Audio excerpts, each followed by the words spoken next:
KXOR 88.9, known as the Pulse, was the heart of Crestwood. Nestled between towering, rain-soaked mountains and dense forests, Crestwood had a timeless, almost forgotten quality. A place where things moved slowly, and people lived as if they were tethered to the past by invisible threads. If you asked any local, they'd tell you that the radio station had been there as long as anyone could remember, its signal reaching every home, every business, and every corner of town. In this small town, traditions were cherished, and KXOR was no different. The station had been playing an eclectic mix of music for decades, a peculiar blend of golden oldies, 80s rock anthems, and the occasional indie hit. It wasn't just a station, it was the soundtrack to life in Crestwood. For years I had been a passive listener, more out of habit than any genuine interest. My father, who passed away 5 years ago, had always tuned in religiously. It was the one constant in his life, and after his death, I found myself keeping the tradition alive, just as a way to feel connected to him. The Pulse wasn't anything special, just a local station, the kind that played in the background while people went about their lives. At Rosie's Diner, the jukebox might have been ancient, but it never got a chance to spin because the radio was always on. Bill's Auto Shop, despite its grime and grease, had the station blaring over the noise of pneumatic drills and car engines. Even the library, this bastion of silence, wasn't free of the station's influence, its soft hum leaking through the shelves between the whispered conversations of the town folk. I hadn't thought much about the station until 3 months ago, when something changed. Something that still haunts me to this day. It was late, just past midnight. I'd been working a long shift at the distribution center.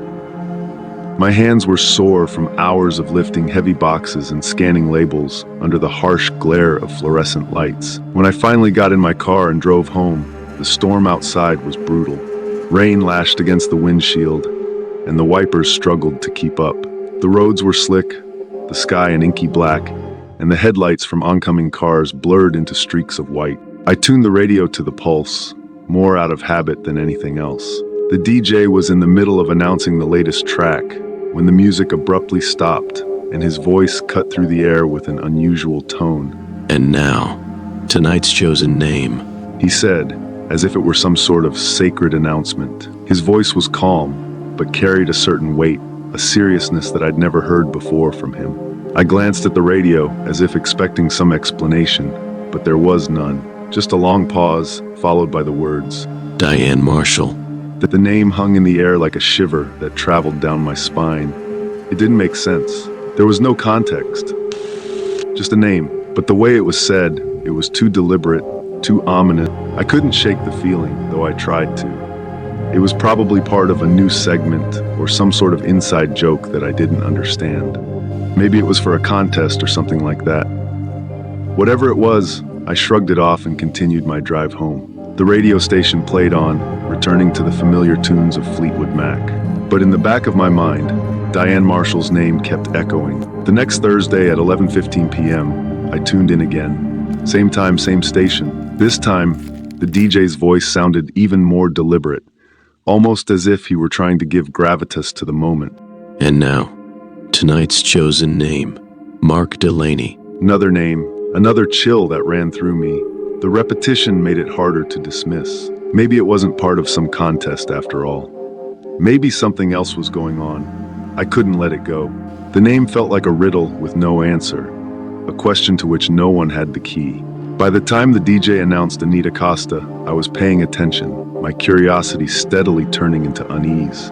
Every Thursday at exactly 11:15 p.m., the same pattern continued. A name, no explanation, no follow-up. I decided to track the names. I started taking notes, writing down every name announced, carefully dating them in a small notebook I'd grabbed at the gas station. Diane Marshall, Mark Delaney. Each name was just a whisper into the void, followed by silence. I never imagined that those names would eventually tie together. Not until Travis Harper's name came up. Travis worked at the convenience store near my apartment. He was a tall, burly guy with a rough exterior and a friendly smile. He cracked bad jokes, always tried to make customers laugh, and despite his gruff demeanor, was one of the nicest people I'd met in town. We weren't close, but we talked from time to time when I stopped by to grab snacks or gas. The moment his name was announced on the Pulse, I felt a cold jolt of recognition. Travis was a regular at the store. He was always there at the same hours. And then the next day, I went in to get some coffee.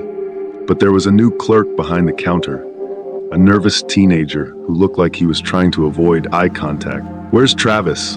I asked casually, already dreading the answer. The kid hesitated, his eyes flicking around nervously. He didn't show up for his shift last week. No one's seen him since. I stared at him for a long moment. "What do you mean no one's seen him?" He's missing. The clerk finally mumbled, lowering his voice. I didn't know what to say. My heart was pounding in my chest. Travis had disappeared, just like the names on the radio. Diane Marshall, Mark Delaney, Anita Costa, and Travis Harper. 4 names, 4 people who were now gone. Just like that. I tried to convince myself it was a coincidence, but it didn't feel like one. The names had been announced on the radio before they went missing. Diane Marshall, Mark Delaney, Anita Costa, Travis Harper, all had been a part of this strange, unsettling pattern. I couldn't shake the nagging feeling that I needed to find out more. I began searching for information on the missing people. I went through local news sites, social media, and even posted a few inquiries in local Facebook groups. What I found made my stomach twist. Diane Marshall had been walking her dog in the park when she disappeared. Mark Delaney had last been seen leaving his shift at the docks. Anita Costa had gotten off a bus to attend her night class and never made it there. And then it hit me. Every single one of them had been announced on KXOR a week before they went missing. I knew I couldn't ignore this. I had to know what was going on. So the next Thursday, I parked my car outside the station, just as I had the week before. The Pulse's brick headquarters loomed ahead, dark, silent, almost like a ghost town. The building wasn't much to look at, but it had been around for decades, and like everything else in Crestwood, it had become a fixture in the town's landscape. At exactly 11:15 p.m., I heard the broadcast come through my car speakers. And now, tonight's chosen name, Ava Chandler. I didn't know Eva personally, but I recognized her name. She owned the small art gallery downtown. I'd seen her at art walks, where she'd explain her paintings in a soft, knowledgeable voice. She was friendly, approachable, warm, just like everyone else in town. I couldn't ignore this. I needed to make sure she was okay, especially after what had happened to the others. That night, I sent her a direct message on Instagram, my fingers shaking as I typed out the words, "Hi, you don't know me, but I heard your name mentioned on a radio station. I think you might be in danger. Please be careful this week." I stared at the message, willing her to reply, but no message came. The days passed, and I checked her Instagram obsessively. She posted as usual, photos of her latest painting, cute pictures of her dog, and little snippets of her life. Nothing seemed out of the ordinary. Then, on the 7th day, her posts stopped. The next morning, the news broke. Eva Chandler was missing. I was terrified, consumed with the knowledge that something was happening, something beyond my understanding. The names, the disappearances, they were all connected. The pulse, the DJ, the ritual of announcing these names. It was all too strange, too chilling to be coincidence. I couldn't let this go. My notebook filled with frantic scribbles, theories, and desperate questions. I called the station during regular hours, but the receptionist's dismissive tone only made me feel more isolated. "We don't have a live DJ at that time," she said. "It's just automated music playback during the late night hours." "But I hear the broadcast every week," I protested. She sighed, the sound almost mechanical. "That's just not possible. I'd say maybe you're listening to a different broadcast." I knew what I had to do next. The following Thursday, I parked outside the station again. At 11:15 p.m., I heard the broadcast as usual. And now, tonight's chosen name, Daniel Morris. I couldn't take it anymore. I had to get inside the station. I had to know what was going on. I climbed out of my car and made my way to the building's entrance. The door was heavy, and when I pushed it open, the stale air hit me like a slap. The lobby was empty, a faint hum of machinery the only sound.